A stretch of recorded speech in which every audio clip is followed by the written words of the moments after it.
வணக்கம் and welcome to the show interesting info. February 9 இன்னைக்கு international winter bike to work day அப்படின்னு சொல்லிட்டு ஒரு டே வந்து செலிப்ரேட் பண்ணுறாங்கப்பா. இந்த நாளை பொறுத்த வரைக்கும் என்ன அப்படின்னு கான்செப்ட்னா, நம்ம ஊர்லலாம் கிடையாது, இந்த குளிர் பிரதேசங்கள்லாம் இருக்குல்ல, இந்த பனிக்கட்டிலாம் அதிகமாக இருக்குமே, இந்த மாதிரியான பிளேஸுங்களை தான் பார்த்தீங்கன்னா இந்த டே வந்து செலிப்ரேட் பண்ணுறாங்க. பைக் அப்படின்னோடனே இந்த பைக் ரெடி பண்ணுறதுன்னு நினச்சிடாதீங்க, இது வந்து பார்த்தீங்கன்னா சைக்கிள். ஏன்னா இந்த மாதிரியான சுச்சுவேஷனில் பார்த்தீங்கன்னா யாருமே மோஸ்ட்லி வெளியில் வர்றதுக்கே யோசிப்போம்.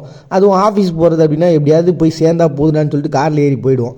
ஆனால் அதுலேருந்துலாம் ஒரு பெரிய மாற்றம் தேவை. நம்ம உடம்பு கொஞ்சம் சுறுசுறுப்பாக வச்சுக்கணும் அப்படின்னா இந்த சைக்கிள்லாம் கொஞ்சம் ஓட்டுறது அப்படின்றது நல்ல விஷயம். இந்த ஒரு நாள் டெய்லி நம்மளால் முடியலனாலும், இந்த பணியில் போயிட்டு வர முடியலனாலும், இந்த ஒரு நாள் அதுக்காக சூஸ் பண்ணணும் அப்படின்னு சொல்லிட்டு சூஸ் பண்ணது தான் இந்த விஷயம். இது யார் பண்ணாங்க அப்படின்னு பார்த்தீங்கன்னா 1956 இந்த சைக்கிள் ரைடெலாம் நடத்துவாங்க தெரியுங்களா. இவங்களுடைய கம்யூனிட்டி தான் என்ன பண்ணியிருக்காங்க, இதெல்லாம் வந்து ரெடி பண்ணலாம், இந்த மாதிரி ஒரு நாளை நம்ம உருவாகலாம், ஏன்னா அப்போ தான் நம்ம இருக்கிறதே உங்களுக்குலாம் தெரியும் அப்படின்ற ஒரு காரணத்துக்காக உருவாகினாங்க. என்ன இதெல்லாம் தெரியல. பட் ஆனால் பார்த்தீங்கன்னா ஒரு நாள் கொஞ்சம் சுறுசுறுப்பாக இருப்போம். இந்த பொல்யூஷன் வந்து இல்லாது அப்படின்னு சொல்லிட்டு அதுக்கு ஒரு சைடு சொல்லுவாங்கள்ல, இந்த பைக் ஓட்டலை அப்படின்னா பொல்யூஷன் போயிடும், அப்புறம் இந்த நெரிசலுக்கு போயிடும், சைக்கிள் ஓட்டினா அப்படியே வந்து பயங்கரமாக இருப்போம் அப்படின்னு சொல்லிட்டு அந்த மாதிரி சில விஷயங்களையும் சேர்த்துக்கிட்டு உருவாக்கப்பட்ட ஒரு தினம் தான் பார்த்தீங்கன்னா international winter bike to work day அப்படின்னு சொல்லிட்டு செலிப்ரேட் பண்ணுறாங்க குளிர் பகுதியில் இருக்கக்கூடிய மக்கள் பிப்ரவரி 9. நெக்ஸ்ட் நேஷனல் ப்ரெஸ் டே அப்படின்னு சொல்லிட்டு ஒரு டே வந்து செலிப்ரேட் பண்ணுறாங்க இந்தோனேஷியா. இந்த நாள் வந்து 1946 ஃபஸ்ட் டைம் அவங்க அந்த ப்ரெஸ்ஸை வந்து, அதாவது இந்த நியூஸ் பேப்பர்லாம் உருவாக்குனாங்க இல்லையா, அந்த டே வந்து சூஸ் பண்ணிடுறாங்க. இவங்க வந்து பார்த்திங்கன்னா இந்த டச்சுக்காரங்கெல்லாம் வந்து அந்த சமயத்தில் இவங்களோட ஆக்குப்பையில் இவங்க அடக்குமுறையெல்லாம் இருந்த சமயத்தில் பார்த்திங்கன்னா இந்த நியூஸ் பேப்பர் தான் ஒரு மிகப்பெரிய ஒரு எழுச்சியை உருவாகின ஒரு விஷயமாக பார்க்கப்படுது. அது மட்டும் இல்லைங்க, அது அந்த நாடுன்னு இல்லை, உலகத்தில் கூட எல்லா நாட்டிலையும் அப்படி தானே. ஏன்னா அப்போலாம் வந்து பார்த்திங்கன்னா ஒரு செய்தியை நம்ம கொண்டு போய் சேர்க்கணும் அப்படின்னா அது இந்த நியூஸ் பேப்பரோ துண்டு பிரசுரங்கள் தான் வந்து விஷயத்த சொல்லும். அப்படிப்பட்ட ஒரு முக்கியமான ஒன்றா இருந்தது இந்த நியூஸ் பேப்பர்ஸ்லாம். ஸோ அதுக்கப்புறம் பார்த்திங்கன்னா இந்த ஜப்பானியர்களுடைய அந்த அடக்குமுறை இது எல்லாத்தையும் எதிர்த்து கேள்வி கேட்ட ஒரு முக்கியமான ஒரு நியூஸ் பேப்பராக இது இருந்திருக்குது.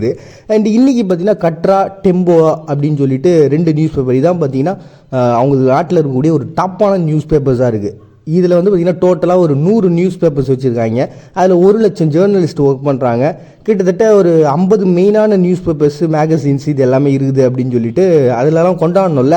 அப்படிப்பட்ட அந்த ஜேர்னலிசமையும் மக்களினுடைய கஷ்டங்களையும் குறைகளையும் இந்த நாட்டினுடைய அரசாங்கத்துக்கு கொண்டு போய் சேர்க்கிற உன்னதமான பணியான அந்த ப்ரெஸ்ஸை வந்து கொண்டாடணுன்றதுக்காக உருவாக்கப்பட்ட ஒரு தினம் தான் பார்த்தீங்கன்னா நேஷனல் ப்ரெஸ் டே அப்படின்னு சொல்லிட்டு இந்தோனேஷியா செலிப்ரேட் பண்ணுறாங்க பிப்ரவரி 9. நெக்ஸ்ட் மண்டாலுயிங் லிபரேஷன் அண்ட் சிட்வுட் டே அப்படின்னு சொல்லிட்டு ஒரு டேப்பா. என்ன இது புரியாத ஒரு லாங்குவேஜாக இருக்குன்னு நினச்சிடாதீங்க. மண்டாலுயிங் அப்படிங்கிறது பிலிப்பைன்ஸில் இருக்கக்கூடிய ஒரு பிளேஸுங்க. இப்போ நம்ம ஊரில் இருக்குது தெரியுங்களா, ஒரு மாவட்டம் அப்படின்ட்டு, அந்த மாதிரி அவங்க ஊரில் இருக்கக்கூடிய ஒரு மாவட்டம். இது வந்து பார்த்திங்கன்னா 1945 ஜப்பானியர்கள் என்ன பண்ணியிருக்காங்க, இந்த பகுதியை வந்து முழுக்க அவங்க கண்ட்ரோலில் வச்சுருந்தாங்க. அதுக்கப்புறம் அதுலேருந்து விடுவிக்கப்பட்டு, அது எப்படின்னா என்னடா விடுதலை அடைஞ்சதுக்கப்புறம் எப்படி கண்ட்ரோல் வரும் அப்படின்னு நீங்கள் கேட்கலாம். அதாவது பார்த்திங்கன்னா இப்போ நம்ம ஊரில் வந்து பாண்டிச்சேரி அப்படின்ற ஒரு பிளேஸ் இருக்குல்ல, கடைசி வரைக்கும் பார்த்திங்கன்னா அது வெளிநாட்டுக்காரங்களுடைய கண்ட்ரோலில் தான் இருந்தது. கடைசியாக எல்லாத்தையும் அவங்க பிடிச்சிட்டாங்க, இதை மட்டும் நம்ம வச்சு என்ன பண்ணுறதுன்னு சொல்லிட்டு அதுக்கப்புறம் அந்த இடத்தையும் நம்மகிட்ட கொடுத்துட்டு போனாங்களே, அந்த மாதிரியான ஒரு விஷயம் தான் இது. அப்படி நடந்த ஒரு விஷயம் தான். அதுக்கப்புறம் பார்த்திங்கன்னா 1994 அது வந்து ஒரு மாகாணமாக, அதாவது ஒரு மாவட்டமாக மாற்றினாங்க. அப்படி மாற்றின அந்த 2 விஷயமும் வந்து ஒரே நாளில் வருது அப்படிங்கிறதுனால அது 2த்தையும் சேர்த்து கொண்டாடக்கூடிய ஒரு நாள் தான் பார்த்தீங்கன்னா மண்டாலுயிங் லிபரேஷன் அண்ட் சிட்வுட் டே அப்படின்னு சொல்லிட்டு செலிப்ரேட் பண்ணுறாங்க பிலிப்பைன்ஸு பிப்ரவரி 9. நெக்ஸ்ட் சிவில் ஏவியேஷன் டே அப்படின்னு சொல்லிட்டு ரஷ்யா ஒரு டே வந்து செலிப்ரேட் பண்ணுறாங்க. இது வந்து அந்த விமானப்படை முதல் முறையாக அந்த விமானம் முதல்ல பறந்துச்சு இல்லையா, ஸோ அதை வந்து பிறந்த நாள் அப்படின்னு சொல்லிட்டு இவங்க எல்லாம் செலிப்ரேட் பண்ணுறாங்க. 1932 தான் இது ஃபஸ்ட் டைம் நடந்திருக்குது. அது தொடர்ந்து பார்த்தீங்கன்னா 1979 88 வரைக்குமே பார்த்தீங்கன்னா இது வந்து ஒரு அங்கீகாரப்பூர்வம் இல்லாத ஒரு நாளாக வந்து எல்லாருமே வந்து செலிப்ரேட் பண்ணியிருக்காங்க. அதுவும் வந்து பிப்ரவரியினுடைய 2வது ஞாயிற்றுக்கிழமை இதெல்லாம் பண்ணிட்டு இருந்தாங்க. அதுக்கப்புறம் தான் பார்த்தீங்கன்னா இது என்ன இப்படி கொண்டாடிட்டு இருக்காங்களேன்னு சொல்லிட்டு பார்த்துருக்காங்க. 2013 விளாடிமிர் புதின் என்ன பண்ணியிருக்காரு, இது வந்து ஒரு நல்ல நாளாக உருவாகணும், இது ஒரு முக்கியமான ஒரு நாளில், ஸோ அதை வந்து எல்லாம் செலிப்ரேட் பண்ணணும் அப்படின்றதுக்காக அவர் அந்த டேட்லாம் மாற்றி ஃபஸ்ட் டைம் எப்பப்போ நம்ம இந்த விமானத்தை பறக்கட்டும் அப்படின்னு சொல்லிட்டு பேசி இந்த நாளா அப்படின்னு சொல்லி இந்த நாளே வந்து அவங்க சூஸ் பண்ணி உருவாகின நாள் தான் பார்த்தீங்கன்னா சிவில் ஏவியேஷன் டே அப்படின்னு சொல்லிட்டு செலிப்ரேட் பண்ணுறாங்க ரஷ்யா பிப்ரவரி 9. நெக்ஸ்ட்டு ஒரு அன்அஃபிஷியலான ஒரு டேங்க, சாக்லேட் டே அப்படின்னு சொல்லிட்டு நம்ம நேற்று பார்த்தோமேங்க, இந்த ப்ரோபோஸ் டே அப்படின்னு சொல்லிட்டு ஒன்று பார்த்தோம் இல்லையா, அது தொடர்ந்து பார்த்தீங்கன்னா சாக்லேட் டே. அதாவது என்னென்னா இந்த வாரம் முழுக்கவும் பார்த்தீங்கன்னா காதலர்கள் வாரம் அப்படின்ற மாதிரி தான் ஓடி நிற்குது. ஏன்னா முதல்ல 7ஆம் தேதியே அவங்க ஆரம்பிச்சிட்டாங்க ரோஸ் டேன்னு, நான் தான் மறந்துட்டேன். ஃபஸ்ட்டு 7ஆம் தேதி ரோஸ் டே அப்படின்னு சொல்லிட்டு ஒன்று போச்சு. நேற்று வந்து பார்த்திங்கன்னா ப்ரொப்போஸ் டே, இன்றைக்கி வந்து சாக்லேட் டே. அதாவது ஒன்றும் இல்லைங்க, நேற்று அந்த ப்ரொப்போஸ் வந்து அக்செப்ட் பண்ணிட்டாங்க அப்படின்னும்போது அவங்ககிட்ட வந்து ஸ்வீட் எடு கொண்டாடு அப்படின்னு சொல்லிட்டு அவங்களுக்கு பிடிச்ச சாக்லேட்லாம் வாங்கிட்டு, மோஸ்ட்லி இந்த பொண்ணுங்களாம் சாக்லேட் ரொம்ப பிடிக்கும்ல, அதை வாங்கி எடுத்துகிட்டு போய் கொடுத்து அவங்க 2 பேருமே வந்து அந்த ஊடலை பகிர்ந்துக்கக்கூடிய ஒரு நாளாக தான் பார்த்திங்கன்னா இந்த நாளை வச்சுருக்கிறாங்க.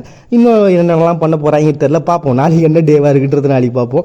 காதலர்கள் வாரம் அப்படின்ற ஒரு விஷயம் எப்படி உருவாச்சு, இதுக்கான பின்னணி என்னன்றது எதுவுமே கிடையாதுங்க. காரணம் என்னன்னு பார்த்தீங்கன்னா, இது வந்து அந்த சின்ன வயசில் ஒரு விளையாடும் தெரியுங்களா, ஒருத்தர் காதல ஒரு விஷயத்த சொல்லுவோம், அதை அப்படியே டிரான்ஸ்ஃபர் ஆகி கடைசியாக என்னவா வருது அப்படின்னு சொல்லிட்டு பார்ப்போம்ல. அந்த மாதிரி தான் ஆரம்பத்தில் எவனோ ஒருத்தன் லவ்வர்ஸ் டே அப்படின்ற ஒரு விஷயத்தை உருவாக்கிட்டு அதை தொடர்ந்து பார்த்தீங்கன்னா அது அப்படியே மாறி மாறி இந்த மாதிரி ஒரு வாரம் முழுக்க உலகத்தில் இருக்கிற அத்தனை பேரும் அவங்களோட ஃபீலிங்ஸ் எல்லாம் ஷேர் பண்ணி ஏதோ ஒரு கட்டத்தில் இந்த மாதிரியான ஒரு டேவாக வந்து மாற்றி நீங்கள் காதலர் வாரமாக கொண்டாடிட்டு இருக்காங்க. அப்படி உருவான ஒரு நாள் தான் பார்த்தீங்கன்னா இன்றைக்கி சாக்லேட் டே அப்படின்னு சொல்லிட்டு ஒரு டே வந்து செலிப்ரேட் பண்ணுறாங்க காதலர்கள் February 9. என்ன நடக்க போதோன்ற பயத்திலேயே நடந்துட்டு இருக்க வாழ்க்கையை முடமாயிருது. மறுபடியும் எல்லாரையும் நாளைக்கு வந்து சந்திக்கிறார். உங்ககிட்ட விடைபெறுது நான் உங்கள் பாண்டியா. நீங்கள் பார்த்துட்டு இருக்கீங்க இந்த நிகழ்ச்சி இன்ட்ரெஸ்டிங் இன்ஃபோ.